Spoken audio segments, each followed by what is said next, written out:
kalau dilihat dari chat yang masuk, sudah banyak yang sudah selesai.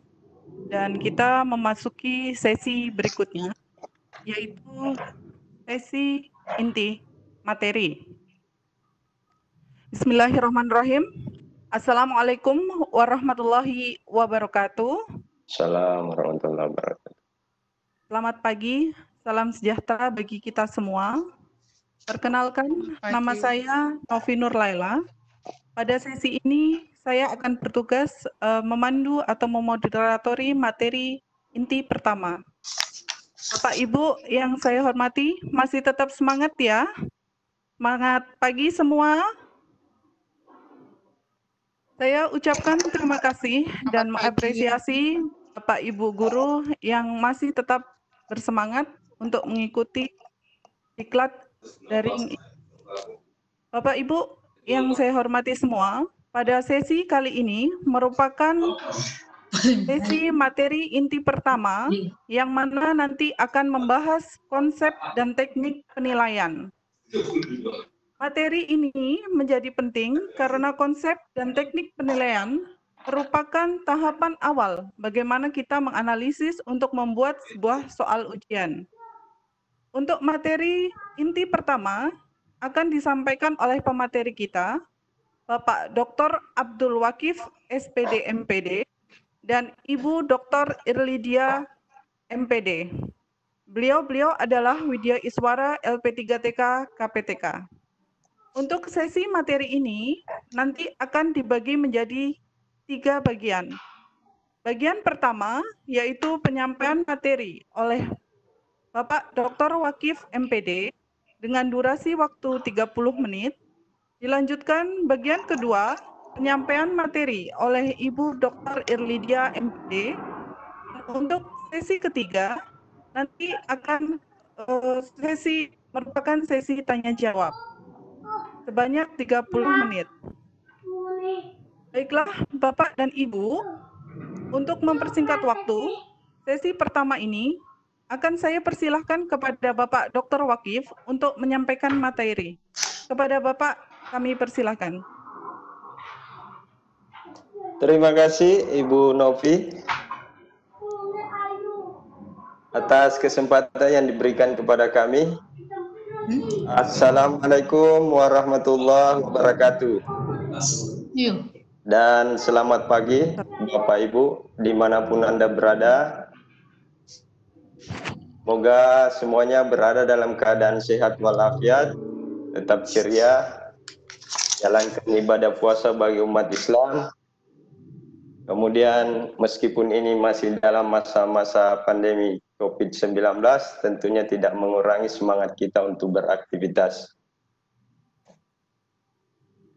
Terima kasih dan penghargaan yang tinggi kepada Kepala LP3TK beserta unsur pimpinan dan juga kepada panitia yang telah mempersiapkan dan memfasilitasi kegiatan ini sehingga pada hari ini kita dapat hadir untuk memulai kegiatan pelatihan daring tentang penyusunan soal untuk ujian online.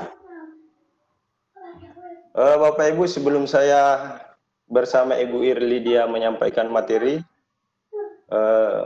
di sini hadir para narasumber kita seperti yang disebutkan oleh Pak Imran tadi, bahwa semua narasumber hadir memastikan memfasilitasi suksesnya kegiatan ini. Dan pada sesi pertama ini saya bersama Ibu Irlidia mewakili untuk menyampaikan materinya.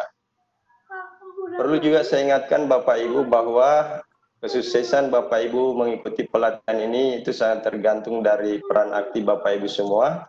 Karena meskipun pelaksanaannya daring tidak mengurangi bagi kami para narasumber dalam menilai Bapak Ibu sebagaimana layaknya pelatihan-pelatihan yang dilakukan di kelas, itu tetap ada unsur-unsur penilaian yang menjadi dasar bagi kami untuk menentukan kelulusan Bapak Ibu. Baik Bapak Ibu, pada sesi pertama ini materi B1 tentang konsep dan teknik penilaian, saya bersama Ibu Dr. Irlidia akan menyampaikan materinya. materi kita tentang konsep dan teknik penilaian.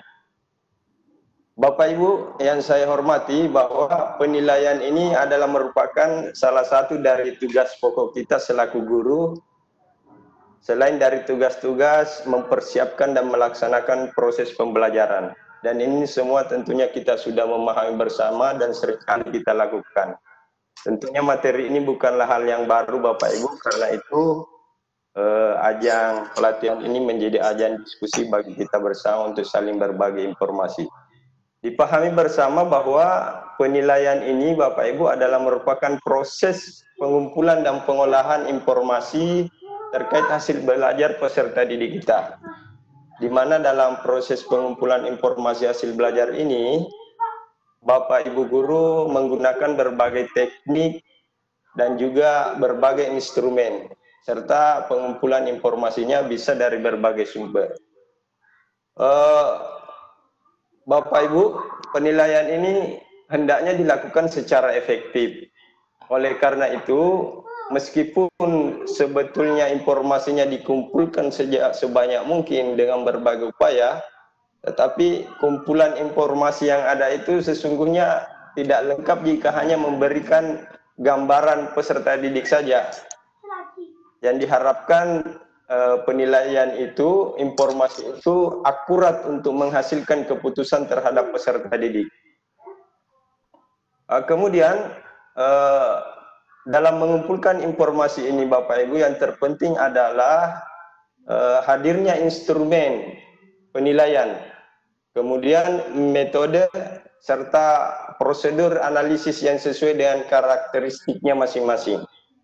Bapak Ibu yang saya muliakan, dalam melakukan penilaian hasil belajar ini menjadi tugas utama dari guru, dan hadir nanti juga di sana satuan pendidik sekolah kita, dan penilaian juga seringkali difasilitasi oleh pemerintah Bapak Ibu.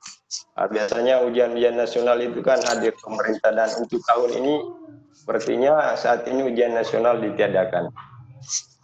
Bapak Ibu, penilaian hasil belajar ini dilakukan dengan berbagai pendekatan. Pendekatan penilaian umumnya dilakukan melalui 3. Pertama AOL, AFL, dan AL. Apa itu AOL Bapak Ibu? AOL itu adalah Assessment of Learning. Ya. Assessment of Learning ini Bapak Ibu adalah dilaksanakan setelah proses pembelajaran selesai. Ya, fungsinya berupa penilaian sumatif Bapak Ibu. Biasanya bentuknya berupa ujian nasional atau ujian sekolah atau ujian madrasah bagi Bapak Ibu yang bertugas di madrasah. Kemudian AFL. AFL-nya Assessment for Learning. Ya, Assessment for Learning biasanya dilakukan selama proses pembelajaran berlangsung, dan biasanya digunakan oleh guru sebagai dasar untuk melakukan perbaikan proses belajar mengajarnya. Bapak Ibu, Assessment for Learning ini dimanfaatkan oleh pendidik untuk meningkatkan perform peserta didiknya, biasanya melalui penugasan, presentasi, kadang-kala juga melalui proyek, dan bisa melalui penyajian kuis. Kemudian Assessment as Learning atau AL. Assessment ini fungsinya mirip dengan Assessment for Learning Bapak Ibu, tetapi fungsinya dia sebagai formatif dan juga dilaksanakan selama proses pembelajaran berlangsung.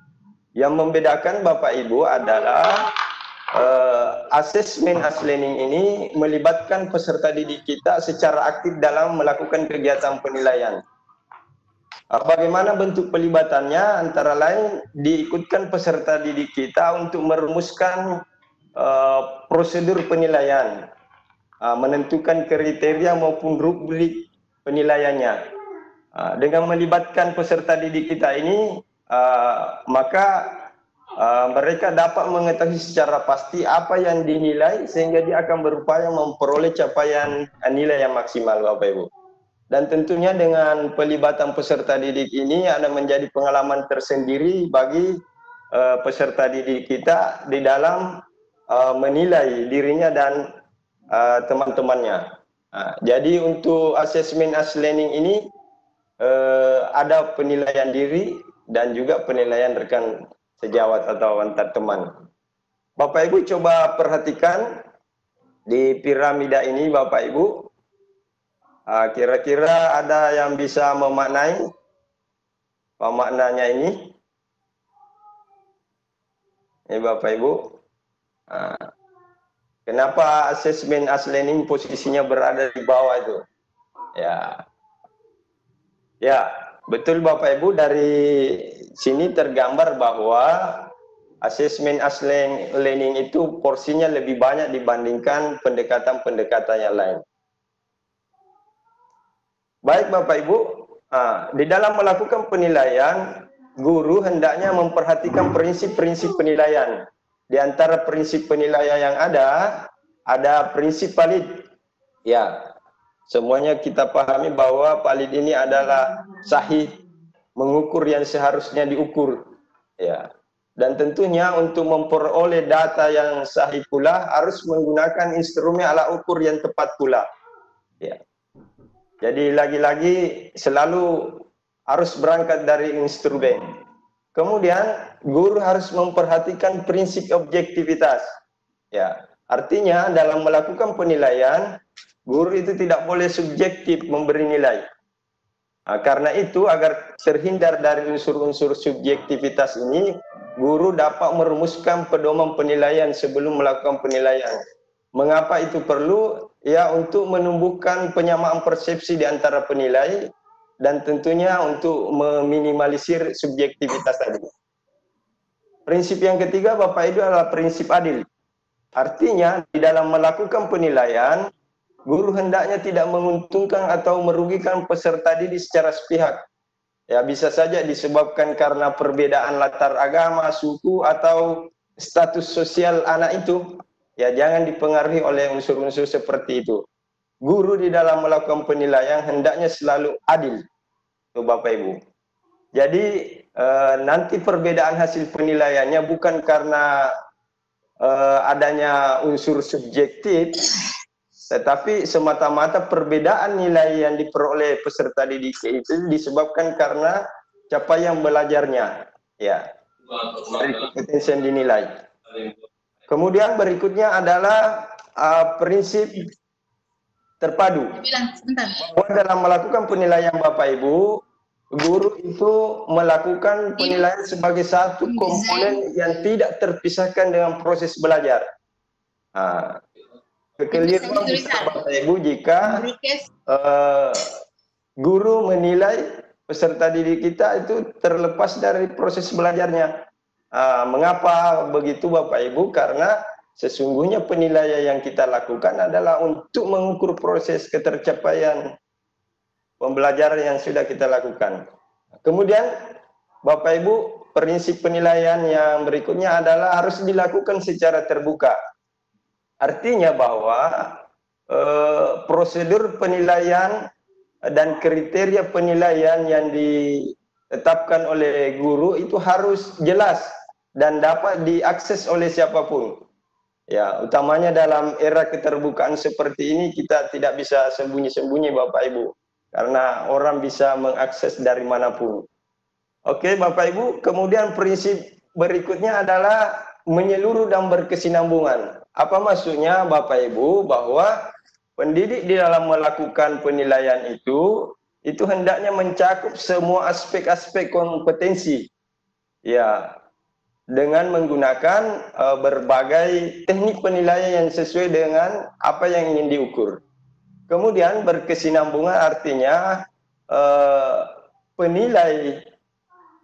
penilaian yang dilakukan oleh guru ini dilakukan dengan berbagai teknik dan instrumen yang dilakukan sepanjang proses pembelajaran kita. Kemudian berikutnya adalah prinsip sistematis. Ya. Apa sistematis ini Bapak Ibu? Bahwa penilaian itu hendaknya dilakukan secara terencana dan mengikuti langkah-langkah yang baku Bapak Ibu. Ya, bisa saja mungkin di awal dilakukan pemetaan dulu, seperti melakukan identifikasi dan analisis KD dan indikator ketercapaian KD. Dan dari hasil analisis ini kita dapat menentukan teknik, bentuk, instrumen yang akan digunakan, serta mungkin untuk menentukan waktu penilaiannya kapan. Kemudian prinsip berikutnya harus beracuan kriteria. Ya, mengapa beracuan kriteria Bapak Ibu? Karena dalam implementasi K13 ini pembelajaran kita berbasis kompetensi. Ya, yang mana yang kriteria yang dimaksud di sini adalah biasa kita istilahkan KKM dan semuanya sudah tahu Bapak Ibu. Bagi peserta didik yang mencapai standar KKM itu ya dinyatakan mencapai kompetensinya dan bisa melanjutkan pada kompetensi berikutnya. Sedangkan bagi peserta didik kita yang tentunya belum capai ya bisa diberikan remedial atau kegiatan-kegiatan tambahan lainnya. Kemudian yang terakhir ada prinsip akuntabel. Artinya bahwa penilaian yang dilakukan oleh guru itu hendaknya mampu dipertanggungjawabkan. Apanya yang dipertanggungjawabkan Bapak Ibu adalah tekniknya, bisa juga prosedurnya, maupun hasilnya. Begitu Bapak Ibu, harus mampu dipertanggungjawabkan. Tapi selain pertanggungjawaban mengenai teknik dan prosedur serta hasilnya, lebih penting adalah pertanggungjawaban akan kebermaknaan penilaian itu bagi peserta didik kita. Akhirnya seperti itu Bapak Ibu.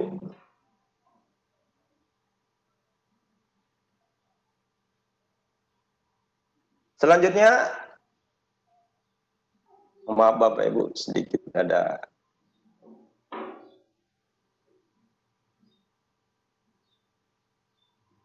Bisa Bu Lydia lanjut sedikit Bu, saya ada gangguan teknis slide-nya enggak.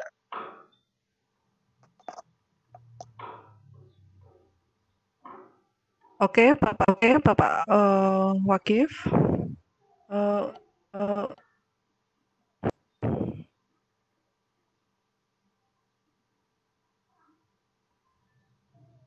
Oke Bapak Ibu, kita pindah ke lingkup dan penilaian.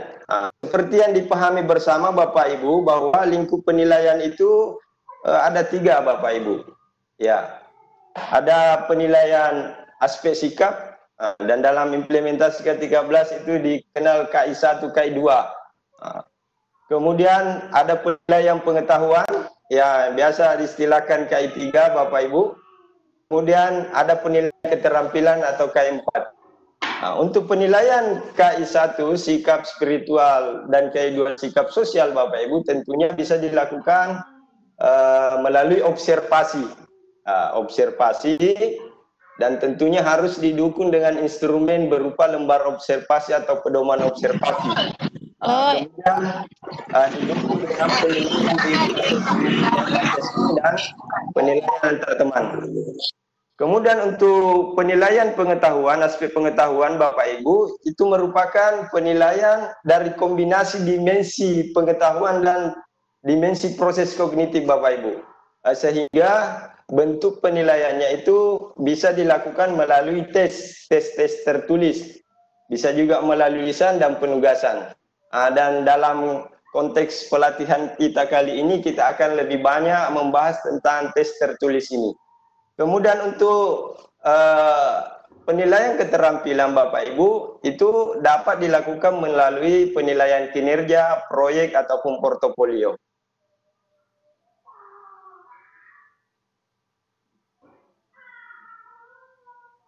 Ya, ini gambarannya Bapak Ibu. Untuk penilaian sikap. Ibu ada penilaian sebagai unsur utama dan penunjang. Jadi unsur utama itu dilakukan oleh observasi, kalau di SD oleh guru kelas, kalau di SMP SMA mungkin bisa oleh guru mata pelajaran dan guru BK.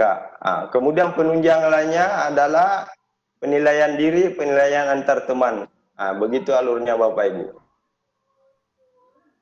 Kemudian saya langsung ke penilaian keterampilan dulu Bapak Ibu. Penilaian keterampilan ini bisa dilakukan melalui penilaian kinerja. Bagaimana bentuknya Bapak Ibu? peserta didik itu untuk dinilai kinerjanya bisa melalui demonstrasi atau aplikasi pengetahuannya Bapak Ibu. Bisa melalui berbagai konteks yang sesuai dengan apa yang akan dinilai. Kemudian bisa juga melalui produk atau proses atau biasa kita istilahkan dengan praktik. Bagaimana penilaian proyek Bapak Ibu? Penilaian proyek ini tentunya harus dimulai dengan perencanaan, pengumpulan data, pengolahan data, dan pelaporan. Ya, ini Bapak Ibu.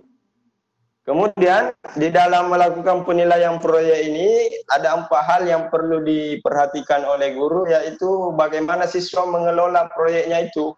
Ya, kemudian relevansinya dengan ya konteks yang ada, dan kemudian keasliannya, apakah betul-betul proyeknya itu dibuat sendiri, serta unsur-unsur kebaharuannya, inovasi apa yang ada di sana, nilai-nilai kreativitas peserta didik kita.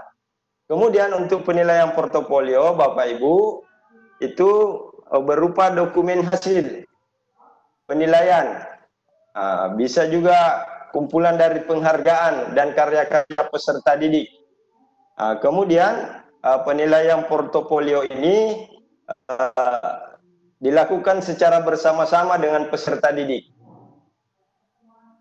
Dan nantinya hasil penilaian portofolio kita ini kita serahkan kepada guru berikutnya, ya di kelas berikutnya, dan juga kepada orang tuanya. Baik Bapak Ibu, bagaimana dengan penilaian pengetahuan? Penilaian pengetahuan ini Bapak Ibu, biasa kita kenal aspek kognitif atau simbolnya di dalam kurikulum K13 yaitu K3. Apa sih sebetulnya aspek kognitif ini Bapak Ibu?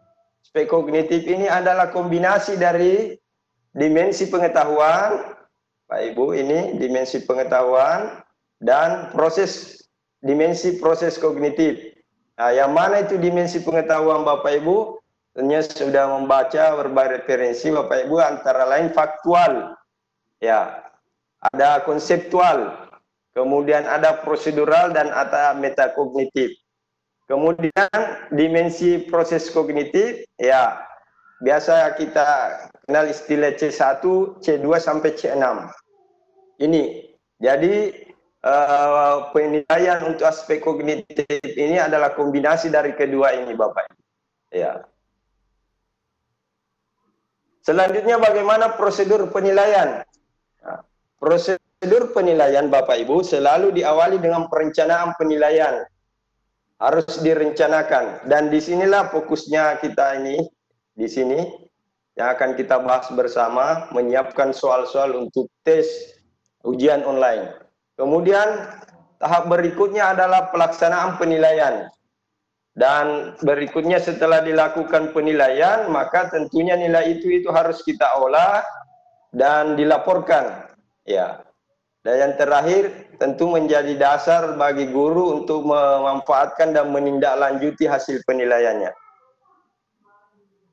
Oke Bapak Ibu, bagaimana langkah-langkah perencanaan penilaian? Ya, langkah-langkah perencanaan penilaian Bapak Ibu untuk tahap perencanaan itu pertama dilakukan penetapan tujuan. Apa tujuan kita melakukan penilaian, ya. Dan biasanya untuk tujuan penilaian ini Bapak Ibu selalu mengacu pada tujuan pembelajaran yang kita sudah cantumkan di dalam RPP. Itu Bapak Ibu. Kemudian setelah menentukan tujuan, maka tentunya menentukan bentuk penilaian. Ya, penilaian apa yang akan kita gunakan, bagaimana bentuknya? Apakah melalui ulangan atau pengamatan, bisa juga melalui penugasan atau bentuk-bentuk lain yang diperlukan. Kemudian Bapak Ibu di dalam memilih teknik penilaian, jadi pada tahap perencanaan ini perlu juga ditetapkan teknik apa yang mau dipakai. Kalau kita mau menilai melalui tes tertulis, maka tentunya instrumennya berupa soal. Ya, soalnya bisa berupa pilihan ganda, bisa berupa uraian, bisa berupa isian atau bentuk soal yang lain. Kemudian kalau kita pilih tesnya lisan, maka tentunya kita siapkan daftar-daftar pertanyaan untuk dijawab oleh siswa kita, atau bisa juga kita melalui kuis. Dan untuk kuis ini secara online insya Allah akan, nanti mungkin Pak Imran akan lebih banyak membahasnya karena beliau ahlinya. Kemudian bisa juga melalui teknik penugasan. Kalau penilaiannya tekniknya melalui penugasan, maka bisa dilakukan secara individu, bisa juga melalui kelompok, dan bisa dilaksanakan di sekolah ataupun di rumah. Nah, yang terakhir Bapak Ibu, di tahap perencanaan ini juga guru harus mengembangkan instrumen tes. Ya. Dan untuk pengembangan instrumen tes ini itu diawali dengan beberapa langkah Bapak Ibu. Antara lain guru harus memeriksa KD dan indikatornya, ya, analisis KD dan indikator. Kemudian setelah dianalisis KD dan indikator, tentunya menentukan tujuan, ya. Lalu menyusun kisi-kisi. Insya Allah tahapan-tahapan ini semua Bapak Ibu, mulai tahapan pengembangan instrumen tes ini nanti akan dijelaskan lebih lanjut oleh Ibu Irlidia. Nah, setelah ada kisi-kisi Bapak Ibu, tentunya guru akan menulis soal berdasarkan kisi-kisi dan kaidah penulisan soal yang benar. Di dalam pengembangan instrumen tes ini juga, maka guru berkewajiban untuk menentukan kunci jawaban dan skornya. Dan yang terakhir setelah itu, maka guru hendaknya melakukan telaah dan revisi dari soal yang dibuatnya. Oke Ibu, silakan Ibu Irlidia bisa melanjutkan pada slide berikutnya. Saya persilakan. Ya. Bu Ir. Baik, terima kasih Bapak Wakif. Untuk sesi Bapak Wakif telah selesai, sesi 1. Kita langsung masuk ke sesi berikutnya, sesi 2, yaitu lanjutan materi yang akan disampaikan oleh Ibu Dr. Irlidia. Kepada Ibu Dr. Irlidia, kami persilahkan.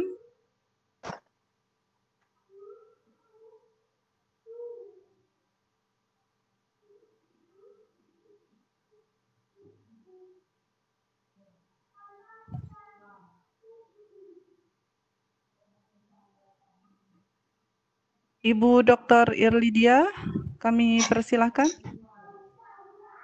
Baik. Dari konten.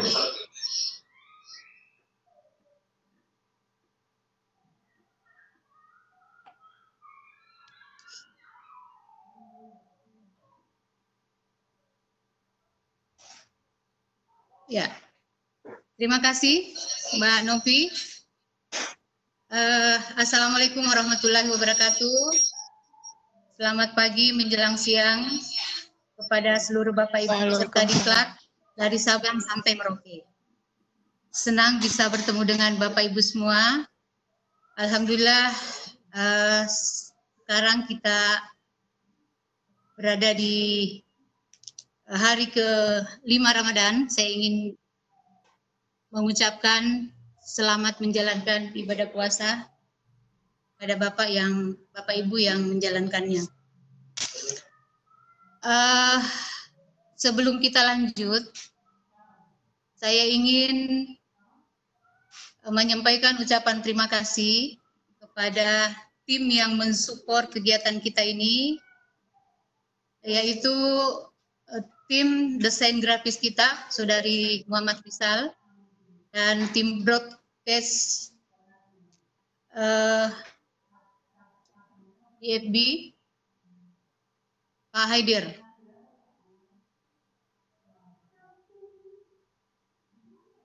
Halo?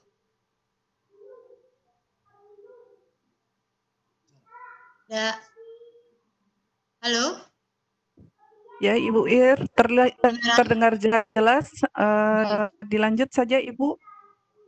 Ya. Ya, ini karena kameranya di sini tidak kelihatan saya. Nah, Bapak dan Ibu, peserta diklat, kita lanjut ya dari apa yang telah dijelaskan oleh Pak Wakil. Tadi sudah disampaikan dari awal mengenai konsepnya, prinsipnya, kemudian pengembangan instrumen tesnya ya. Ini nggak bisa.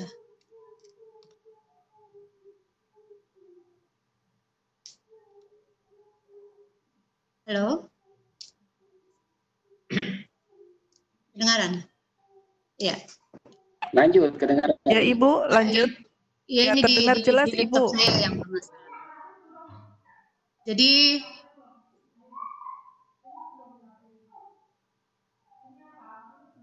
ini tadi sudah ya? Belum ya? Nah, pengembangan instrumen tes tertulis tadi yang sudah disampaikan itu yang pertama kita harus memeriksa kompetensi dasar dan indikatornya, lalu kemudian menentukan tujuan, menyusun kisi-kisinya berdasarkan kompetensi dasar yang sudah ditetapkan, lalu menulis soalnya dan selanjutnya menyusun pedoman penskoran dan telaah. Yang terakhir kita melakukan telaah dan revisi soal. Nah, apa yang dilakukan pada saat kita memeriksa KD dan indikator soal, itu KD dan indikator biasanya sudah tercantum dalam RPP. Lalu kemudian indikator untuk KD tertentu itu sebaiknya ditingkatkan. Jadi menetapkan kata kerja operasionalnya lebih tinggi dari rumusan KD-nya. Nah, yang harus diperhatikan juga adalah tidak semua KD itu dapat dan perlu ditingkatkan. Untuk langkah selanjutnya, kita akan menentukan tujuan tes. Tadi sudah disampaikan oleh Pak Wakil, untuk keperluan apa tes itu dibuat.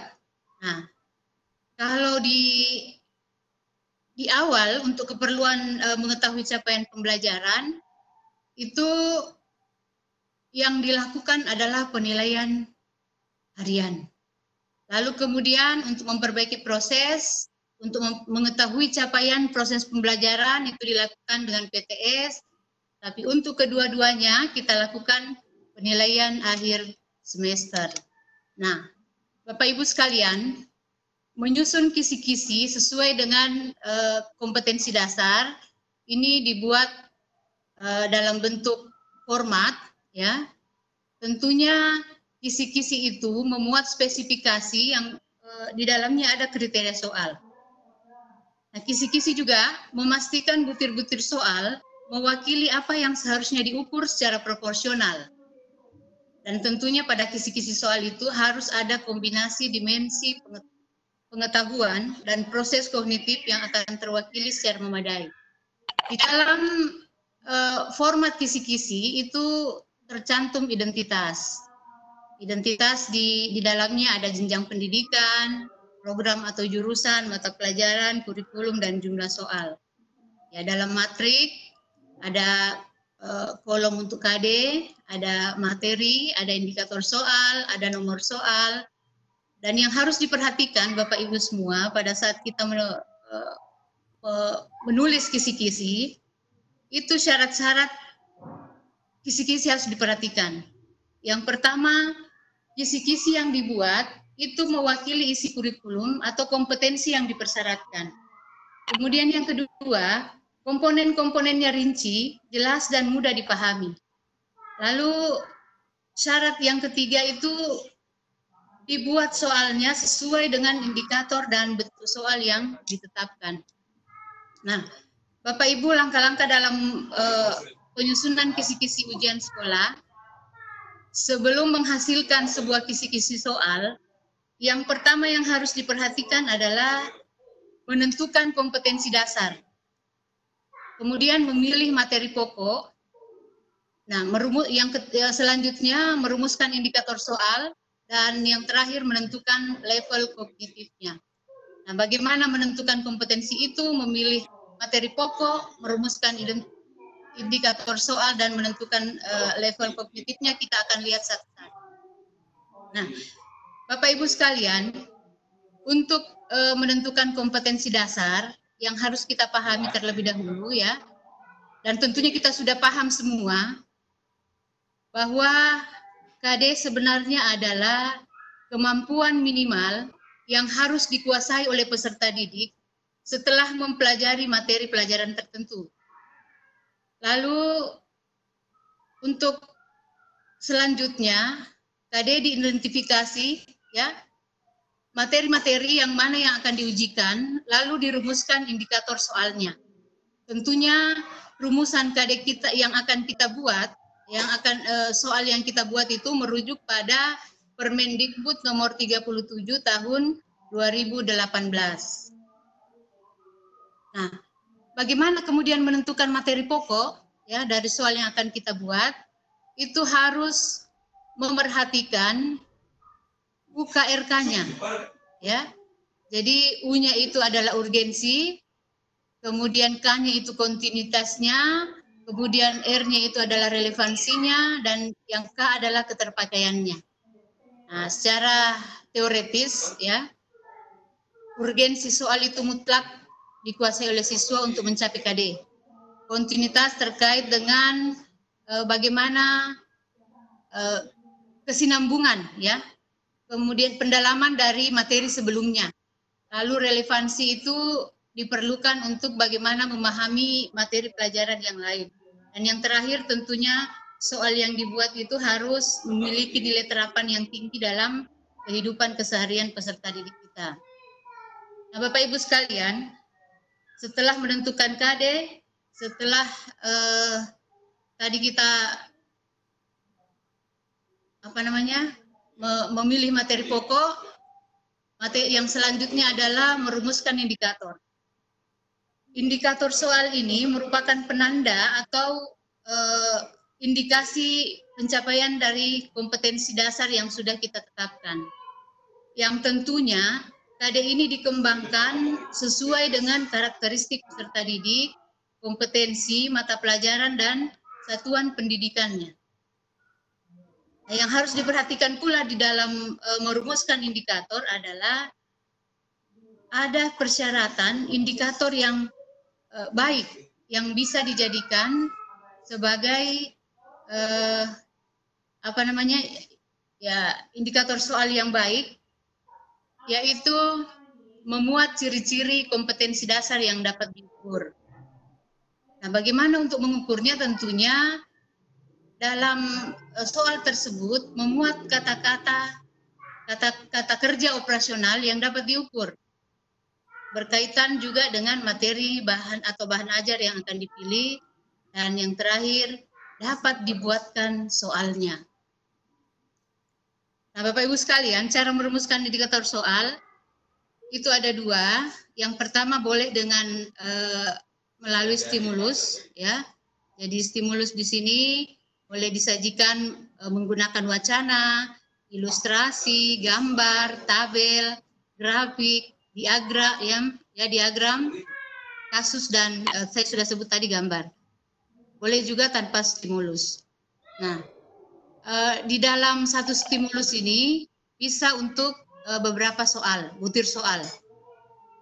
Dan untuk bentuk soal pilihan ganda itu menggunakan satu kata kerja operasional. Bentuk soal uraian menggunakan satu atau lebih dari kata kerja operasional yang akan kita buat. Nah, selanjutnya setelah menentukan indikator soal, kita masuk pada bagaimana menentukan level kognitifnya. Jadi oleh Anderson ya, ini juga sudah diakui oleh Pospendik, bahwa dimensi proses kognitif itu kita lihat dari tingkatan-tingkatan, mulai dari LODS, ya, MODS, dan HOTS-nya. Kita lihat di sini untuk area low order thinking skill-nya itu mengingat ya dengan level kognitif L1 ya, dikasih nama L1 itu ketika di ranah soal itu kita ingin siswa bisa mengingat kembali.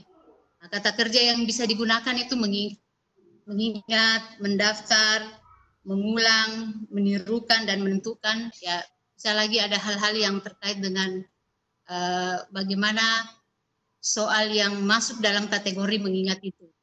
Nah, untuk area mods ya, dengan level memahami dan mengaplikasi, dia masuk ke level kognitif L2 ya, aplikasi ya, dalam bentuk aplikasi itu menggunakan informasi pada domain berbeda. Kata kerja yang bisa digunakan itu menggunakan, mendemonstrasikan, mengilustrasikan, mengoperasikan dan lain-lain. Nah, yang terakhir untuk area HOTS ya, di mana siswa peserta didik kita diharapkan mampu menganalisis, mengevaluasi dan mengkreasi, itu level kognitifnya berada pada L3. Nah, untuk menganalisis, bagaimana menspesifikasi aspek-aspek atau elemen dengan menggunakan kata kerja membandingkan, memeriksa, mengkritisi, menguji dan lain-lain. Untuk mengevaluasi, ini diharapkan peserta didik kita mampu mengambil keputusan sendiri. Kata kerja yang bisa dipilih digunakan dalam hal ini adalah bagaimana mengevaluasi, menilai, ya, memutuskan, mendukung dan lain-lain. Nah, untuk tingkatan terakhir, yaitu mengkreasi, peserta didik kita di sini diharapkan mengkreasi ide atau gagasannya sendiri. Kata kerja yang bisa dipilih, mengkonstruksi, ya, mendesain, mengembangkan, menulis, memformat dan lain-lain. Nah, untuk penjelasan mengenai level kognitif dari L1, L2, L3, ini karakter soal untuk L1, level kognitif untuk pengetahuan dan pemahaman. Itu karakter soalnya mengukur pengetahuan faktual, konsep, ya, dan proses. Kemudian untuk level kognitif 2, L2, aplikasi, karakter soalnya itu menggunakan pengetahuan faktual, konsep dan prosedural tertentu pada konsep lain dalam mapel yang sama atau mapel lainnya. Kemudian yang kedua, menggunakan pengetahuan faktual, konsep dan prosedural tertentu untuk menyelesaikan masalah konseptual atau situasi lain. Yang L3, level kognitif penalaran, menggunakan penalaran dan logika untuk mengambil keputusan, evaluasi ya, memprediksi dan merefleksi, lalu menyusun strategi baru untuk menyelesaikan masalah. Bapak Ibu sekalian, kita lihat contoh format kisi-kisi soal. Saya kira ini juga sudah Bapak Ibu lakukan. Identitas, ya, diawali dengan identitas yang tadi di slide-slide awal. Ada jenjang pendidikannya, kemudian program mata pelajaran, tahun pelajaran, kurikulum, dan jumlah soal. Untuk yang ada di matriks, mulai dari nomor KD-nya, kelas, materi, dan level kognitifnya yang tadi L1, L2, atau L3, lalu kemudian indikator soalnya, nomor soal, dan bentuk soalnya. Nah, sehingga ada catatan, format kisi-kisi dapat disesuaikan dengan kebutuhan tes. Kita lanjut pada contoh penulisan kisi-kisi. Yang ada di slide ini adalah contoh kisi-kisi SD. Mungkin teman-teman yang peserta dari SMP dan SMA bisa menyesuaikan. Di sini contohnya yang tadi dijelaskan.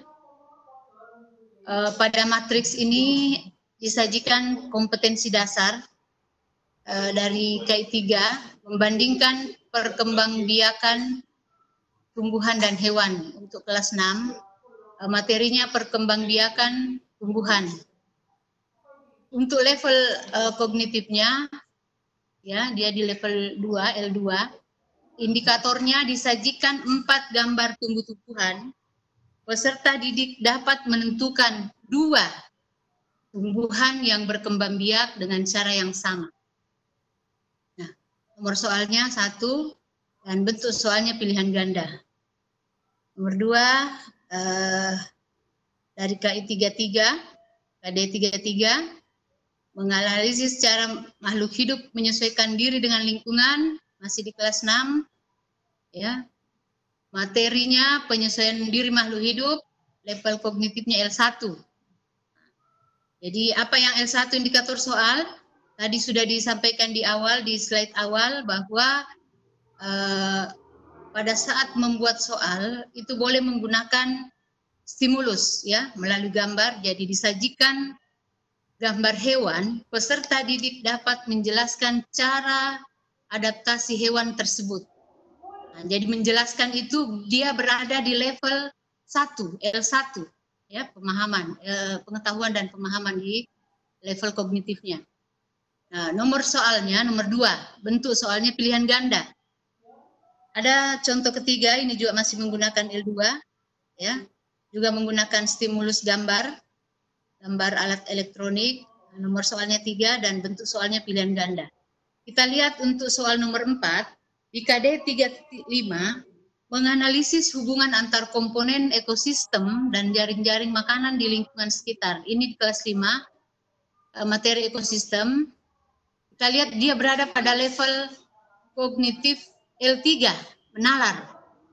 Nah, indikator soalnya juga menggunakan stimulus. Disajikan gambar jaring-jaring makanan pada ekosistem tertentu, peserta didik dapat menentukan. Jadi untuk L3, untuk kata yang dipilih, kata kerja yang dipilih, operasional yang dipilih adalah menentukan komponen ekosistem yang memiliki peran tertentu dan menjelaskan menjelaskan akibat yang akan terjadi apabila salah satu komponennya mengalami kepunahan. Nah, ini contoh kisi-kisi penulisan soal sesuai dengan level kognitif yang tadi kita akan tentukan. Nah, baik, setelah itu kita masukkan ke dalam format kartu soal. Jadi ada 4 soal tadi. Di kartu soal nomor 1 untuk pilihan ganda, kartu soal nomor 2 tadi uraian, ya, sampai dan seterusnya seperti itu. Lalu kita pilah-pilah, kita masukkan KD-nya, materinya, indikator soalnya, level kognitifnya kita tentukan dia berada pada level 1, ya tinggal dipindahkan yang tadi ya, L1 kah atau L2, kemudian soalnya seperti apa, dan dibuatkan kunci pedoman penskorannya. Ya. Nah, di sini ada catatan di bawahnya keterangan, soal ini termasuk soalot karena, mengapa dia masuk soalot? Misalnya karena sesuai dengan yang kita pahami tadi, karena dia berada di level kognitif L3. Nah, baik Bapak dan Ibu, di dalam menulis soal itu harus berdasarkan kisi-kisi dan kaidah penulisan soal. Di soal lahir, kita sudah pahami bersama bahwa soal lahir dari kisi-kisi yang telah kita buat. Kan kemudian soal itu tiba-tiba saja ada, tidak seperti itu, tapi tadi kita sudah ikuti alurnya bagaimana untuk melahirkan soal, tentunya dari kisi-kisi yang telah kita buat, dan yang harus diperhatikan adalah kaidah penulisan soal itu. Nah, di dalam menulis soal juga Bapak Ibu harus perhatikan bahwa soal itu tidak menyinggung sara, ya. Tidak menyinggung agama ya dan sebagainya, ras ya. Kemudian soal tidak boleh bermuatan politik ya, apalagi kalau misalnya menjelang pilkada, soal kita buat ada kaitannya dengan pilkada, itu sama sekali tidak boleh. Mengandung pornografi, mengandung kekerasan, promosi instansi atau produk komersial ya, jadi itu yang harus kita hindari. Kemudian penulis soal perlu memiliki pengetahuan tentang proses penjabaran KD menjadi indikator soal. Nah, Bapak Ibu kita lihat di sini gambar ya, adanya kesesuaian antara kompetensi dasar, materi, indikator soal dan soal. Jadi lahir hierarkinya seperti itu. Ya, ada kaitannya, ada kesesuaian antara indikator soal dengan materi yang tidak diukur yang mengacu kepada KD. Lalu kemudian Bapak Ibu alurnya, jadi dari KD turun ke materi indikator soal, lalu lahirlah soal. Ya, jadi ada yang harus diingat itu kesesuaian soal dengan indikator soal, materi dan kompetensi dasar. Nah, Bapak Ibu bagaimana menyusun pedoman penskorannya? Ya panduannya atau petunjuknya harus menjelaskan tentang batasan atau kunci, kata-kata kunci, untuk melakukan penyekoran terhadap soal-soal bentuk uraian objektif. Kriteria-kriteria jawaban yang digunakan untuk melakukan penyekoran terhadap soal-soal uraian non-objektif.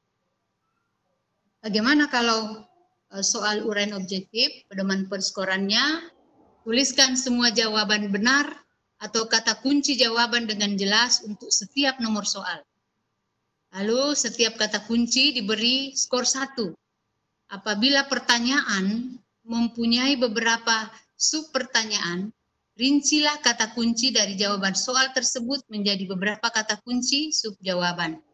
Nah, kata-kata kunci inilah kemudian yang akan nanti dibuatkan skornya masing-masing 1. Lalu yang terakhir kita akan menjumlah skor dari semua kata kunci yang telah ditetapkan pada soal. Jumlah skor ini kemudian disebut skor maksimum dari satu soal. Lalu untuk soal uraian non-objektif, pedoman penskorannya yang harus kita perhatikan adalah tuliskan kriteria jawaban ya, yang dijadikan pedoman dalam memberi skor jawaban, disusun sedemikian rupa sehingga pendapat atau pandangan dari peserta didik kita yang berbeda dapat diskor menurut uraian jawabannya. Lalu selanjutnya tetapkan rentang skornya untuk setiap kriteria jawaban, ya, mulai dari yang terendah, dari 0, sedangkan rentang skor tertinggi itu ditentukan berdasarkan keadaan jawaban yang dituntut oleh soal. Jadi yang harus diperhatikan pula adalah semakin kompleks jawaban peserta didik kita, berarti rentang skornya semakin besar. Nah, untuk memudahkan penskoran, setiap rentang skor diberi rincian berdasarkan kualitas jawaban. Misalnya untuk rentang skor 0 sampai 3, itu untuk jawaban yang tidak sesuai dengan kriteria. Kemudian 0, ya, sebagian kecil sesuai dengan kriteria. Kemudian sebagian besar sesuai dengan kriteria itu kita kasih 2, lalu hampir seluruhnya sesuai dengan kriteria itu dikasih skor 3. Dan yang terakhir, jumlahkan skor tertinggi dari tiap-tiap rentang skor yang telah ditetapkan. Jumlah skor dari beberapa kriteria ini disebut sebagai skor maksimum dari satu soal. Bapak Ibu, setelah kita membuat soal, kita melakukan telaah soal, ya. Ini gunanya untuk apa? Menguji mutu dari butir soal secara kualitatif, kemudian juga memastikan setiap butir soal telah memenuhi kaidah, apakah dari materinya, konstruksinya, atau bahasanya. Nah, ini telah soal dilakukan oleh ahli materi dan ahli konstruksi. Setelah dilakukan telaah revisi, bisa kita klasifikasi soalnya, apakah soal itu diterima, soal itu ditolak, atau soal itu direvisi. Bagaimana soal bisa diterima? Apabila soal tersebut sesuai dengan kaidah penulisan soal. Ya.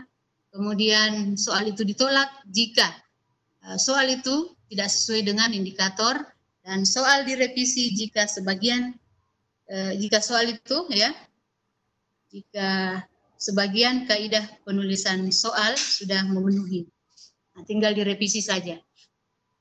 Bapak Ibu sekalian, contoh format instrumen telaah soal seperti ini.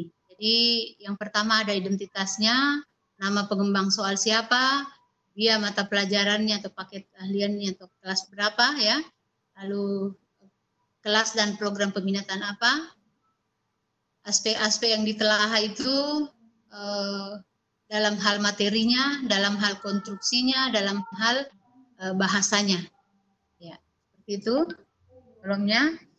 Kemudian terakhir di bawah ada penelaah. Saya kira seperti itu, Bapak Ibu, kita akan lanjutkan pada sesi diskusi. Terima kasih atas perhatiannya. Saya kembalikan kepada Mbak Novi.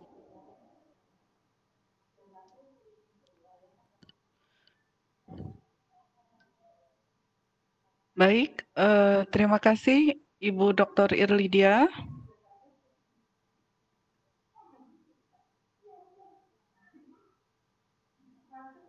Baik, terima kasih kepada Ibu Dr. Irlidia dan Bapak Dr. Wakif dan Bapak Dr. Wakif.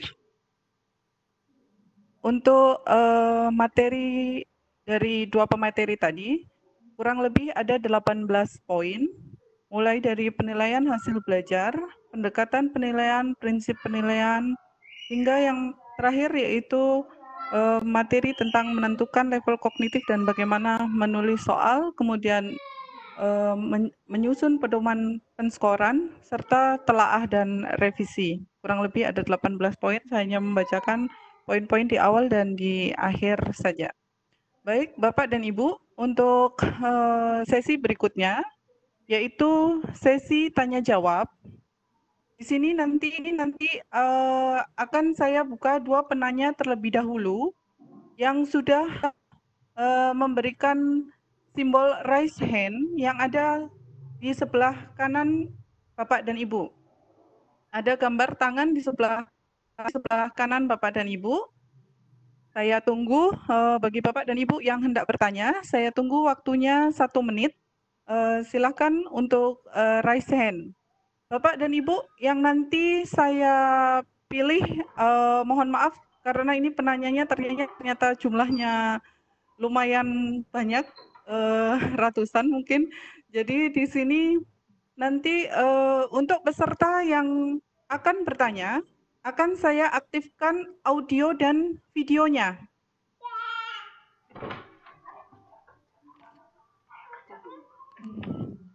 Akan saya aktifkan audio dan videonya. Baik, Bapak Ibu sudah siap mulai bertanya? Saya akan pilih terlebih dahulu. Yang pertama ada Ibu Rina Andrieni. Silakan kepada Ibu Rina Andrieni memperkenalkan diri terlebih dahulu dan dari instansi mana. Kemudian baru pertanyaannya ditujukan kepada Ibu Dr. Irlidia atau Bapak Dr. Wakif. Kami persilakan kepada Ibu.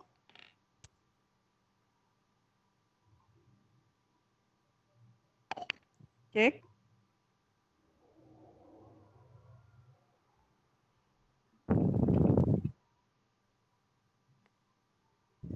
Baik, Ibu.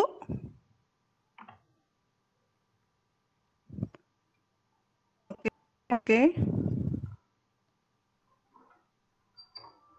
Ibu Rina Andriani. Oh, ternyata belum respon. Oke, saya ke penanya berikutnya. Ibu Rosi Luciana Ibu Rosi Luciana Tulalo. Saya coba buka audionya. Silakan kepada Ibu Rosi. Kami persilahkan. Ibu Rosi.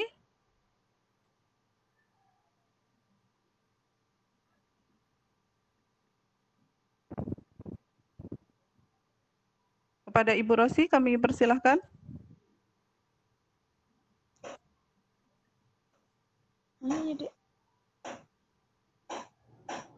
Ya, Ibu Rosi Luciana, silakan. Saya sudah aktifkan audionya. Silakan untuk memberikan pertanyaan kepada Bapak dan Ibu narasumber.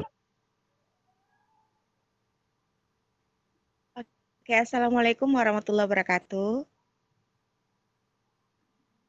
Waalaikumsalam warahmatullahi wabarakatuh. Baiklah, saya Waalaikumsalam. Silakan Bu. Eka Putri, SMA 1 Rana Pesisir, Provinsi Sumatera Barat. Yang ingin saya tanyakan, Pak, tadi kita telah bahas bahwa dalam pembuatan soal pilihan ganda, dari contoh-contoh soal di awal tes tadi, ada beberapa soal yang menyelipkan kata kecuali. Nah, dulu saya pernah mendapat pelatihan bahwa katanya dalam membuat penulisan ganda, kita tidak boleh menggunakan kata kecuali karena itu akan menyulitkan atau menjebak siswa. Bagaimana dengan keadaan sekarang, Pak? Apakah memang boleh kita menggunakan kata kecuali atau tidak? Demikian saja. Terima kasih. Silakan langsung dijawab saja oleh Bapak Dr. Wakif atau Ibu Dr. Irlidia. Ya, Bu Novi. Apakah penulisan kecuali diperkenalkan? Ya, silakan Pak. Yang ditanyakan yang terkait dengan soal pretest ya, Bu? Bukan Pak, yang contoh maksudnya cara menulis, cara pembuatan soal dalam pilihan ganda. Nah, kalau kita bikin soalnya ada kata kecualinya, itu boleh atau tidak, Pak? Atau apakah ada ketentuan tidak boleh menggunakan kata kecuali gitu? Ya. Karena dulu saya pernah dapat pelatihan, katanya kalau pakai kata kecuali itu nggak boleh gitu. Gimana itu Pak kalau sekarang?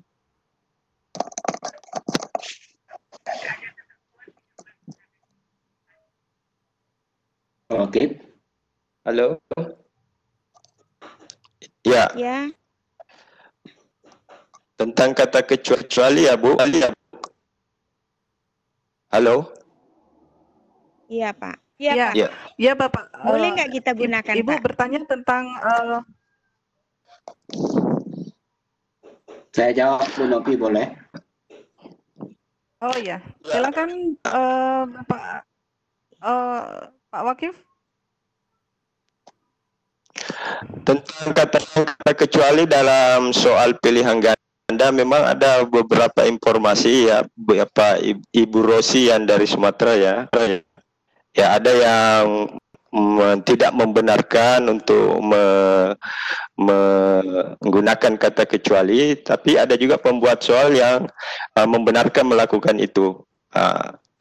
Tentang apakah ada aturannya, mungkin di antara para penalis yang ada sudah menemukan. Kalau saya pribadi belum pernah melihat larangan untuk menggunakan kata kecuali itu. Ya, intinya di dalam menulis soal pilihan ganda itu, Bapak Ibu, tidak mengurangi apa yang mau kita ukur, kurangi apa yang mau kita ukur. Ya, kemudian tentunya pilihan-pilihan jawabannya itu setara begitu, Bapak. Demikian jawaban dari saya, Bu Rosi. Mungkin dari panelis dan sumber yang lain ada pandangan tentang hal ini. Ya, oke, Pak. Saya persilakan. Terima kasih banyak. Terima kasih Pak Wakif. Silakan ya, kepada Bapak Hasri Bu Novi. untuk memberikan Ya. tambahan jawaban. Ya, silakan Mbak. Terima kasih Bu Novi. Jadi yang dilarang itu adalah menggunakan negatif ganda. Kalau sudah menggunakan kecuali, kemudian menggunakan kata tidak lagi atau kata bukan, itu yang dilarang. Kalau hanya kecualinya itu tunggal, boleh saja. Contoh yang dilarang misalnya begini. Yang bukan tumbuhan dikotil di bawah ini adalah kecuali. Nah, itu dilarang itu. Karena di depannya sudah ada kata bukan. Kalau kecualinya itu tunggal, boleh saja. Tidak ada masalah. Dalam pemeriksaan konstruksi soal karena aspek bahasa, itu masih dibenarkan dengan menggunakan satu kata kecuali, yang penting tidak menggunakan kata negatif yang lain. Karena kalau menggunakan kata negatif yang lain, jadinya positif itu. Terima kasih Bu Novi. Terima kasih Pak Hasri. Panelis lain ada yang mau menambahkan jawabannya atau cukup? Oke, Ibu Rosi, cukup ya? Saya tambahkan Bu Novi. Oh, silakan Ibu Dr. Irlidia, silakan Ya, kalau mau menambahkan. Baik, terima kasih. Pertanyaan dari Bu Lucy sangat bagus, ya. Jadi memang pernah ada di pelatihan itu. Iya, Bu. Di dalam menulis soal pilihan ganda itu tidak dibenarkan menggunakan kata kecuali. Tadi sudah dijelaskan oleh Pak Hasri dari aspek bahasanya itu bisa sepanjang ya itu tadi tidak melahirkan makna ganda ya. Nah, kalau kaidah penulisan soal untuk pilihan ganda dari aspek materi itu bisa saja karena salah satu kaidah salah satu kaidah penulisan soal untuk pilihan ganda itu pengecohnya berfungsi. Nah, penggunaan kata kecuali itu bisa saja ya, karena kaidah dalam penulisan soal pilihan ganda salah satunya adalah pengecohnya berfungsi. So, yang jelas soal itu harus sesuai dengan indikator dan setiap soal harus mempunyai jawaban satu jawaban benar atau salah. Jadi intinya dari aspek materi juga dibenarkan. Terima kasih.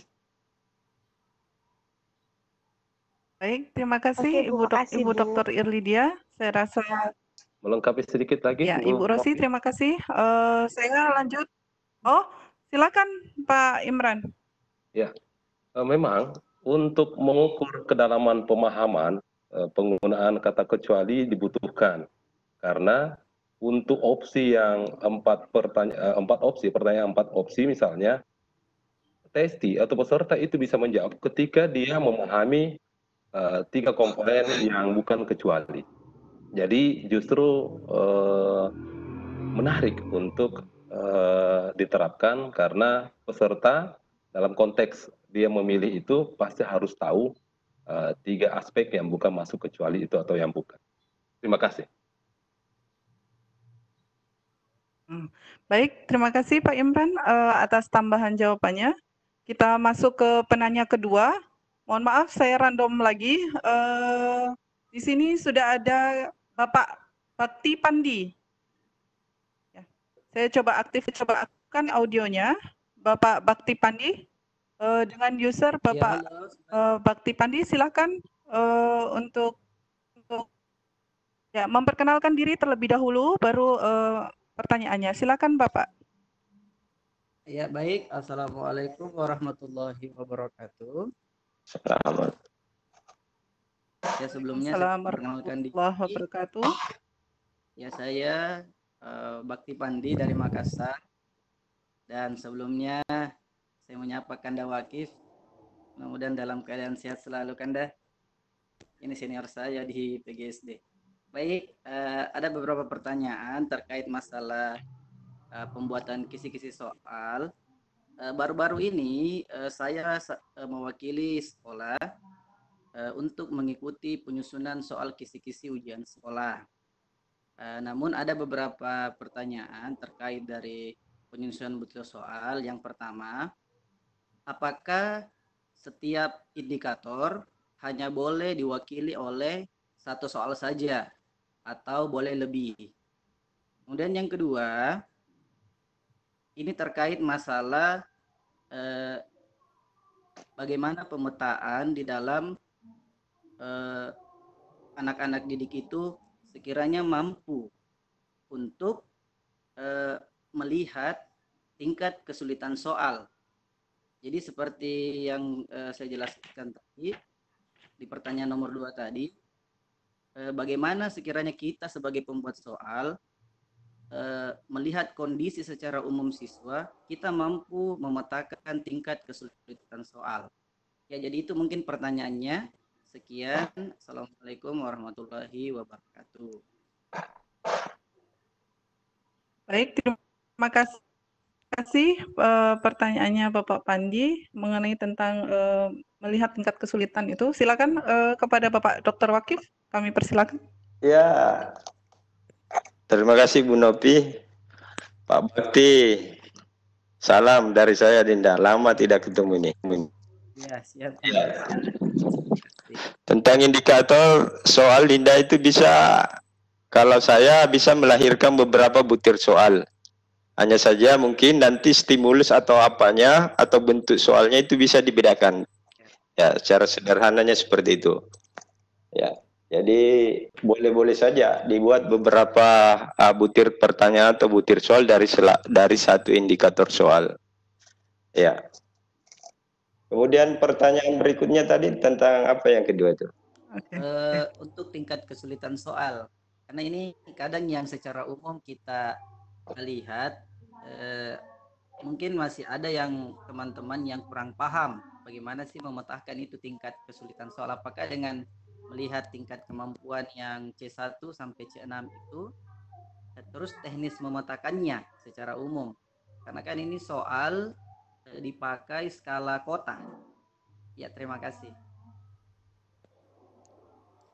Ya, tentang tingkat kesukaran soal tentunya itu juga berangkat dari tadi ya, pencermatan kita lebih awal sebelum sampai kepada pembuatan soal tadi kan berangkat dari mencermati KD dan indikatornya. Ya. Soal tidak lahir langsung dibuat seperti itu saja, makanya perlu ada pemetaan sehingga nanti bisa ditentukan bagaimana bentuk soalnya. Setelah dipetakan dan teknik apa yang akan digunakan. Tentang bagaimana tingkat kesusahan ya sangat tergantung dari itu tadi Dinda, dari dimensi proses berpikir dan kombinasinya dengan dimensi pengetahuan. Di situ bisa ditentukan ini soalnya berada pada kategori yang lots atau dia berada pada kategori level 2 atau dia berada level 3. Mungkin ada penjelasan tambahan dari rekan narasumber yang lain, silakan.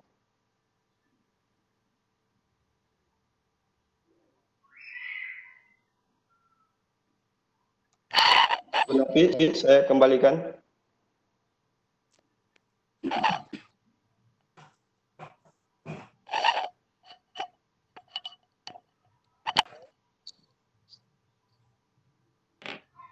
Silakan Bu Nopi. Oh ya, terima kasih Pak Wakif. Mungkin dari panelis lain ada yang ingin menambahkan?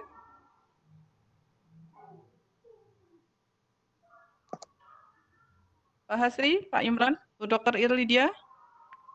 Ya, oke. Pertanyaannya ya. Satu kompetensi dasar itu bisa melahirkan sejumlah indikator soal. Satu indikator soal, apakah bisa menghasilkan lebih dari satu soal atau tidak bisa menghasilkan lebih dari satu soal, itu bergantung kepada spesifikasi konteks yang ada dalam indikator tersebut. Ada konteks indikator yang memang sudah dikunci, tapi ada juga konteks indikator yang tidak dikunci. Contoh indikator yang dikunci adalah misalnya disajikan sebuah gambar bulan. Siswa dapat menentukan bentuk dari gambar bulan tersebut. Gambar bulan itu kan hanya satu ya, tidak lebih dari satu gambar bulan itu. Itu namanya indikator yang dikunci. Kalau indikator yang tidak dikunci itu misalnya disajikan gambar biji dikotil. Siswa dapat bla bla bla bla. Biji dikotil itu kan banyak. Jadi bisa ditampilkan biji mangga, bisa ditampilkan biji jambu, bisa ditampilkan biji yang lain. Nah, disinilah indikator yang bunyinya seperti inilah yang bisa menghasilkan satu indikator dengan banyak soal yang bisa kita lahirkan. Jadi bisanya soal itu melahirkan lebih dari satu indikator, itu bisa menghasilkan lebih dari satu indikator, sangat bergantung kepada bunyi konteks yang ada dalam formulasi indikator yang telah kita buat. Terima kasih. Assalamualaikum. Terima kasih. Terima kasih Pak Hasri. Ada tambahan dari panelis lain? Ya, Bu Novi izin menambahkan. Saya coba. Sepakat sekali dengan Ya, penjelasan silakan Pak Pak Imran. Oh ya, terima kasih. Bahwa apalagi kalau digiring di konteks penilaian daring, memang sebaiknya indikator soal yang kita sudah tentukan dibuat dalam beberapa paket soal. Karena potensi soal yang sudah didelivery secara daring untuk di capture, disimpan oleh peserta didik itu tinggi. Sehingga ketika pola ujian kita itu misalnya seperti pre dan post test, maka sedapat mungkin soal untuk pre dan post test itu berbeda, tetapi mengacu ke indikator soal yang sama. Sehingga penting untuk membuat indikator itu terbuka, seperti yang dijelaskan Pak Hasri tadi. Tidak tertutup. Karena kalau indikator tertutup, sulit kita untuk membuat dua soal paralel. Terima kasih, Bu Novi.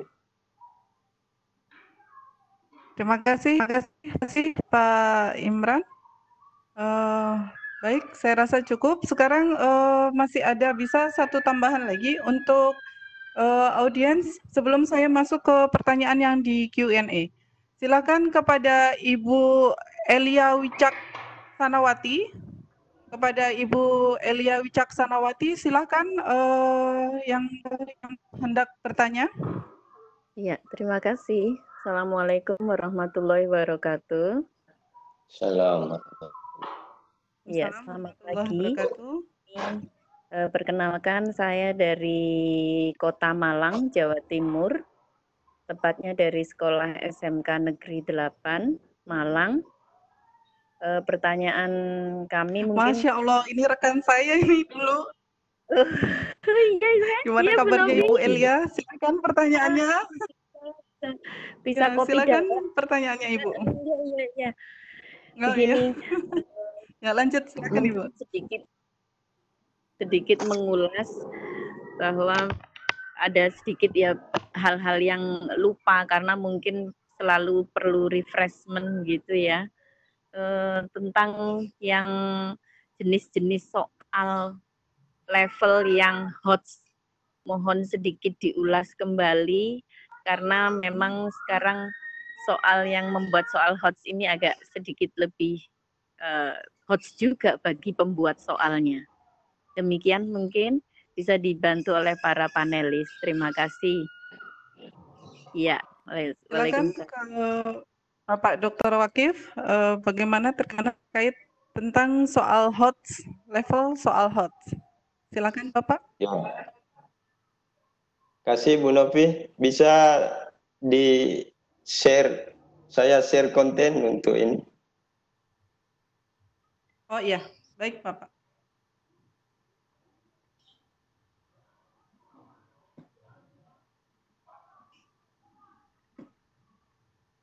Mohon izin begitu, saya mau share. Oh iya. Ya. Silakan Pak. Silakan Pak.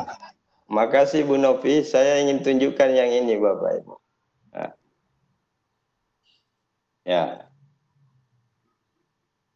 Nah, ini kita coba lihat kemarin pada program PKP Bapak Ibu yang terlibat mungkin mengikuti pelatihan di program peningkatan kompetensi pembelajaran, ada slide ini. Nah, di sini kita bisa menentukan bahwa yang mana soal yang lahir nanti itu hot atau tidak, Bapak Ibu. Ya. Jadi perlu dipahami bersama bahwa area hot itu areanya berada di sini, Ibu.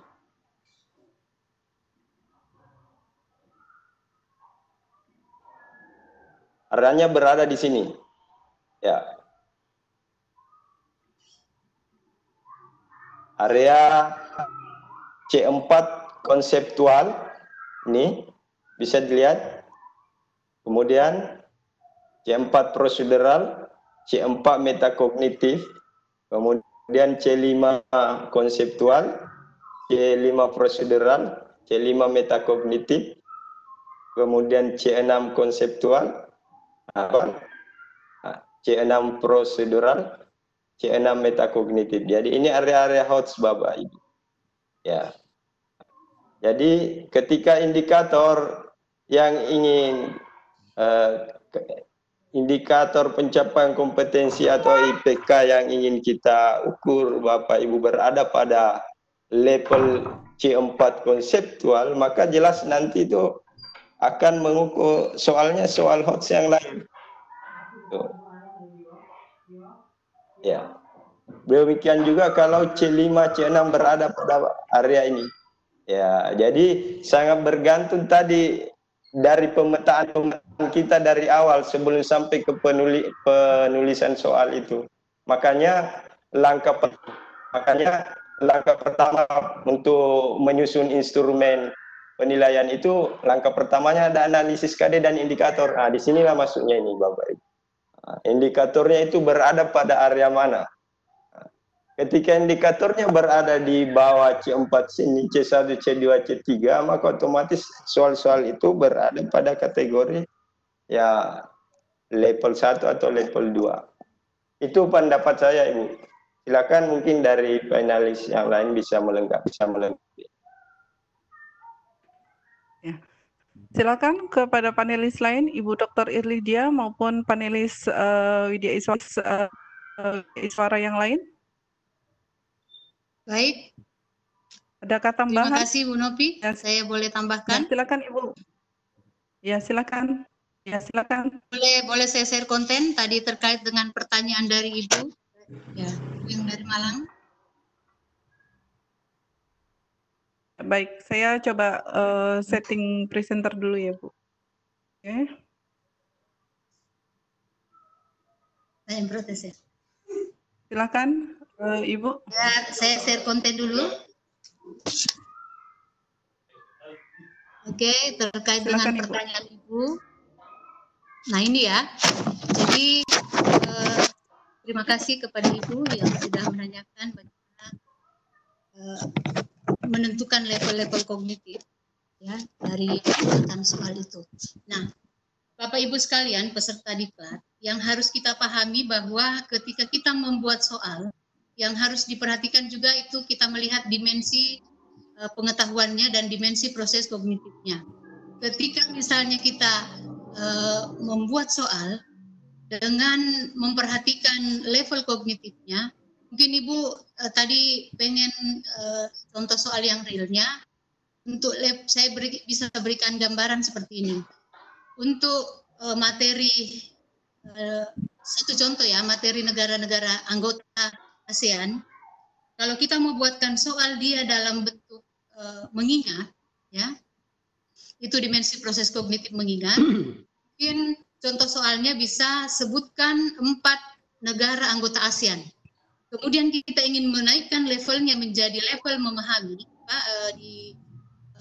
naikkan menjadi dimensi proses kognitifnya memahami. Soalnya bisa kita setting seperti ini. Sebutkan nama negara anggota ASEAN yang pendapatan per kapitanya tertinggi. Jadi dinaikkan lagi dari mengingat tadi, kemudian diharapkan peserta didik memahami dengan menambah kalimat ya yang tadi nama negara anggota ASEAN yang pendapatan per kapitanya tertinggi. Lalu kita naikkan lagi untuk dimensi proses kognitif menerapkan, peserta didik kita diharapkan mampu misalnya soal yang seperti ini. Kelompokkan negara-negara berikut ke dalam kelompok negara berkembang dan kelompok negara maju. Nah, untuk contoh soal di dalam menganalisis, kita naikkan lagi soalnya menjadi faktor-faktor apa yang menyebabkan Indonesia dikategorikan sebagai negara berkembang. Coba jelaskan. Nah, itu menganalisis. Lalu kemudian untuk tahapan mengevaluasi, ya, tahapan coach, itu peserta didik ketika kita ingin membuat soalnya, tahapan mengevaluasi, simpulkan keadaan ekonomi suatu negara berdasarkan jumlah data penduduk dan pendapatan per kapitanya. Jadi dia sudah bisa menilai, ya, menyimpulkan. Lalu untuk tahapan terakhir, tingkatan level kognitif tertinggi yaitu meng-create, mencipta, soalnya bisa kita buat seperti ini. Buatlah klasifikasi negara berdasarkan kriteria yang kamu sepakati. Ya, misalnya berdasarkan kriteria yang ada. Nah, jadi kita bisa melihat perbandingan antara soal dengan level mengingat, memahami, menerapkan, menganalisis, mengevaluasi dan mencipta. Saya kira seperti itu, Ibu. Terima kasih atas perhatiannya. Iya, terima kasih, Prof. Sangat jelas sekali. Ya, terima kasih. Ya. Ada tambahan panelis lain mungkin? Atau cukup? Bu Nopi. Silakan Pak Hasri. Untuk sama kita pahami bersama bahwa soal HOTS itu tidak identik dengan soal sulit ya. Ya. Jadi itu yang harus kita beri penekanan. Boleh jadi soal yang HOTS itu lebih bisa dikerjakan oleh peserta didik dibanding dengan soal yang MOTS. Jadi sulit tidaknya suatu soal itu bukan ditentukan oleh HOTS atau tidak HOTS-nya. Penjelasan ini nanti akan kita dengarkan ketika masuk dalam sesi materi berikutnya, yakni ketika kita sudah masuk ke konstruksi penulisan soal. Materi ini kan hanya materi payung saja dahulu. Terima kasih. Assalamualaikum. Salam. Terima kasih. Waalaikumsalam. Terima kasih Pak Hasri.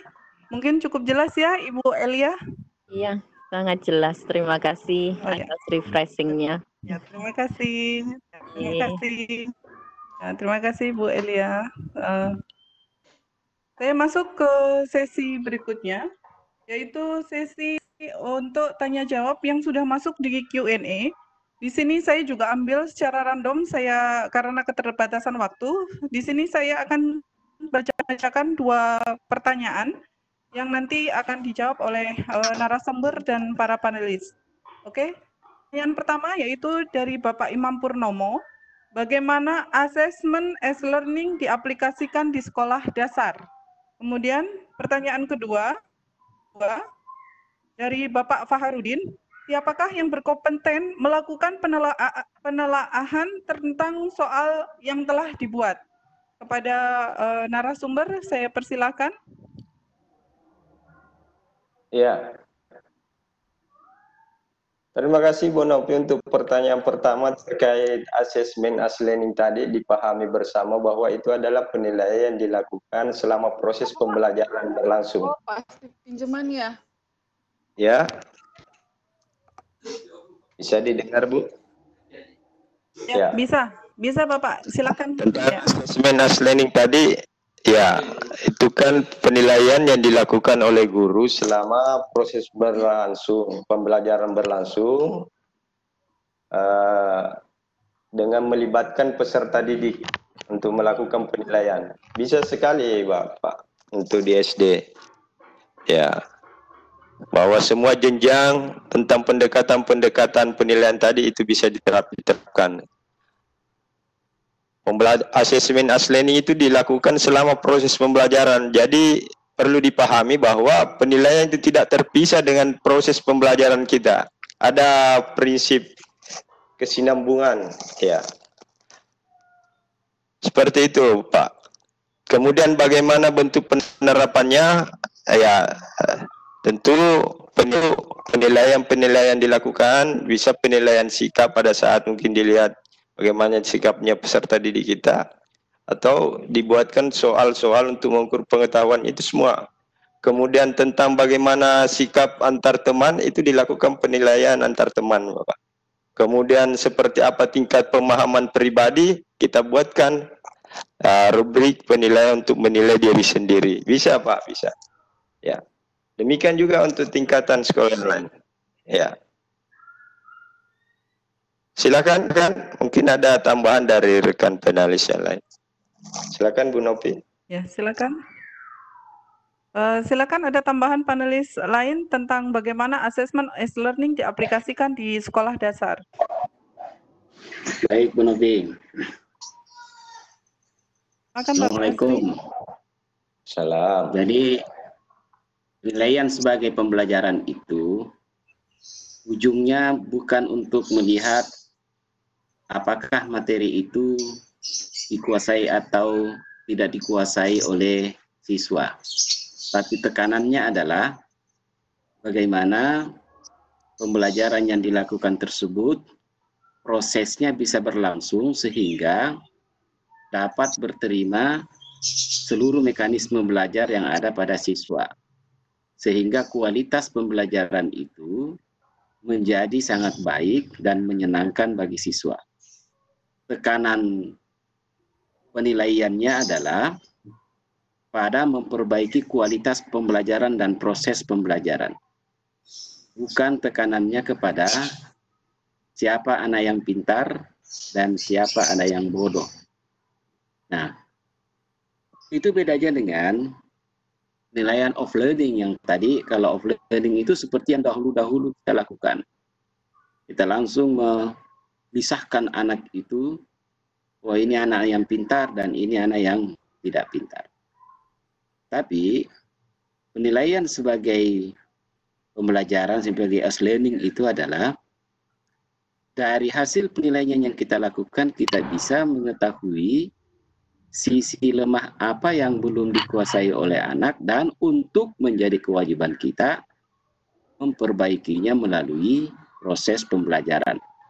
Sehingga guru itu harus bertanggung jawab dalam menghidupkan pembelajaran yang ada, dan anak itu menjadi holistik ikut di dalamnya. Jadi bukan penalti, penilaian bukan penalti, tapi penilaian itu adalah memicu kualitas pembelajaran yang nantinya akan memicu penguasaan pembelajaran yang paling meninggi atau paling meningkat. Terima kasih Bu Nafi. Ya, terima kasih Bapak Hasri. Ada tambahan dari panelis lain?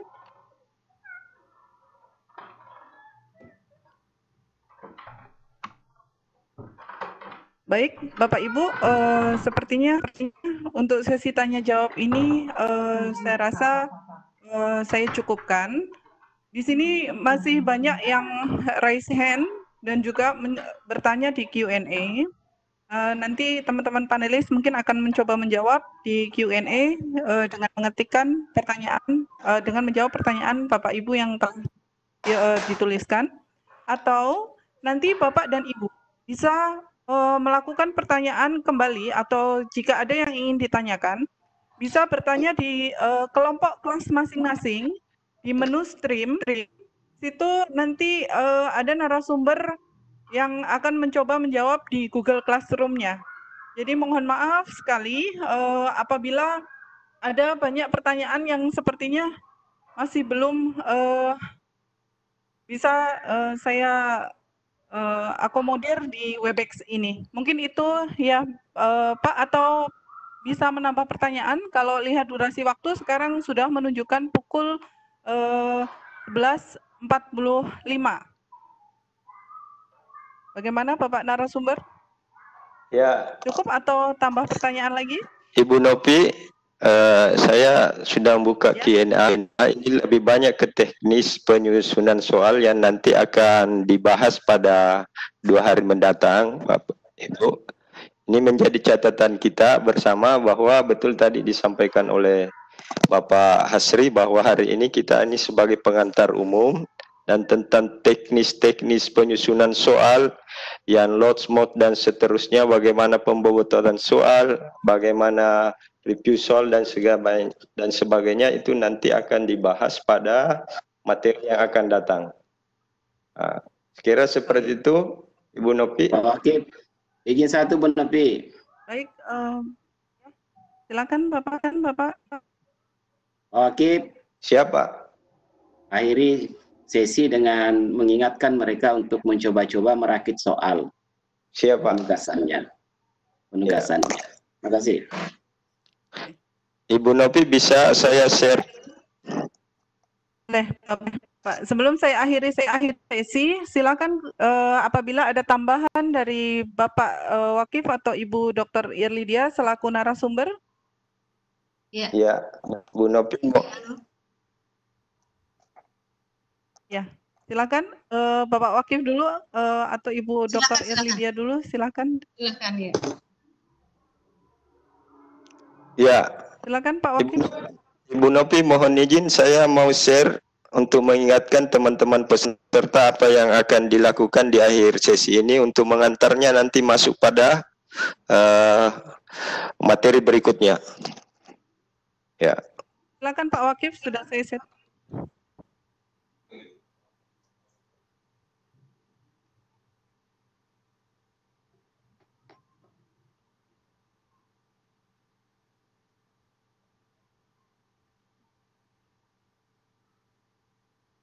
Silakan Pak Wakif apabila mau share konten. Iya Mbak, saya coba dulu. Ya. Halo. Ya. Siap. Silakan Bapak. Baik Bapak Ibu, semoga masih tetap menyimak jalannya event ini. Ini menjadi tugas Bapak Ibu sebelum kita menutup sesi untuk materi pertama ini. Dan tugas ini tentunya menjadi kewajiban Bapak Ibu untuk dikerjakan, karena ini menjadi bagian dari penilaian, dan ini juga mengantarkan Bapak Ibu untuk masuk pada sesi berikutnya. Tugas Bapak Ibu seperti ini. Diminta kepada setiap peserta itu menentukan satu KD. Silakan Bapak Ibu memilih KD mana saja, boleh dari mapel yang diajarkan atau boleh dari mapel lain. Silakan tentukan satu KD-nya. Kemudian Bapak Ibu diminta untuk merumuskan indikator pencapaian kompetensi dari KD yang dipilih. Ya. Setelah merumuskan IPK, nanti kembangkan kisi-kisi soal sesuai format yang tadi ditayangkan. Kemudian setelah ada kisi-kisinya, Bapak Ibu diminta menurunkannya menjadi butir soal yang dituliskan pada kartu soal. Ya, dilengkapi dengan kunci jawaban dan skor. Bapak Ibu di dalam membuat soal hendaknya membuat dua jenis soal, bentuk soalnya. Ya, pilihan ganda dan uraian. Ya, dari satu KD itu lahir dua soal. Insya Allah untuk mengerjakan ini, setelah sesi ini akan kami kirim formatnya ke Google Classroom di masing-masing kelas. Bapak Ibu di situ bisa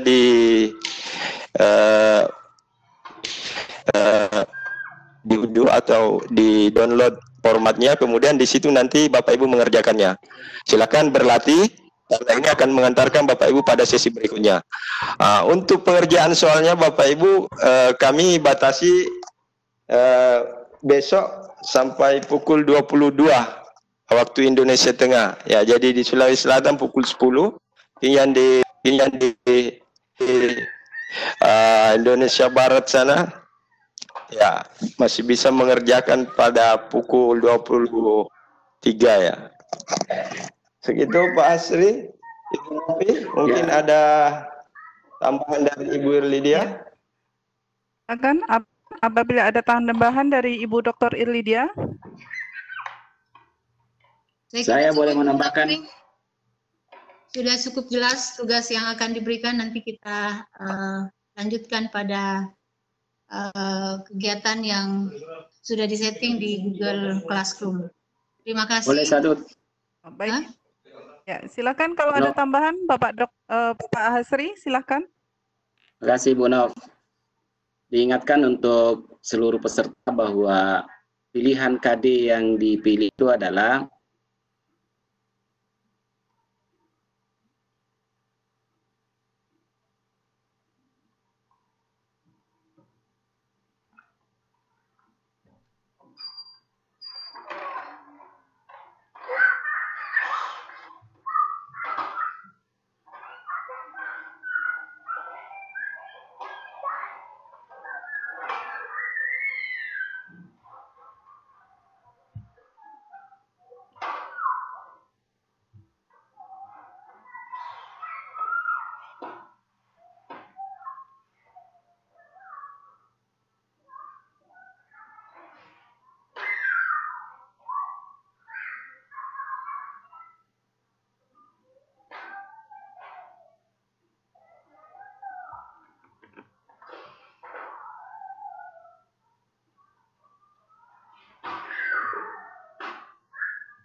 nilai pengetahuan 30%, nilai sikap dan keterampilan 40%. Passing grade untuk kelulusan kita adalah di atas 70. Itu yang mungkin beranda, tapi saran atau nasihat Pak Prof, bukan sertifikatnya yang kita kejar, tapi momen kita untuk berbagi, mengasah kemampuan. Dengan kemampuan kita yang terasah dan meningkat, tentu akan memberikan motivasi tersendiri dalam kita nanti melakukan assessment di sekolah kita atau di kelas kita masing-masing. Dapat telepon deh. Cukup sebagai pengantar, registrasi di event berikutnya boleh dari sekarang. Jadi nanti akan ada PIN diberikan, tinggal login ketika hari Kamis nanti. Begitupun untuk event berikutnya sampai event ke-6. Jadi registrasi di Webex sudah boleh dilakukan dari sekarang. Absensi otomatis direkam oleh Webex. Untuk yang tidak sama Webex, teman-teman yang peserta, ikuti live di Facebook, lalu capture beberapa gambar sebagai penanda bahwa Anda aktif mengikuti kegiatan kita. Terima kasih. Saya kembalikan ke host kita. Seluruh host, terima kasih sudah bertugas. Bu Novi, Bu Desi. Terima kasih. Teman-teman peningkom, kita akan bekerja keras sambil puasa ya. Terima kasih Ibu peserta. Pak Asri, ada tambahan cukup ya? Kita akhiri sesi kita hari ini dengan sama-sama oplos yang meriah. Terima kasih juga Pak Hadir telah merilis kita. Billahi taufiq wa shahada. Assalamualaikum warahmatullahi wabarakatuh. Waalaikumsalam warahmatullahi wabarakatuh.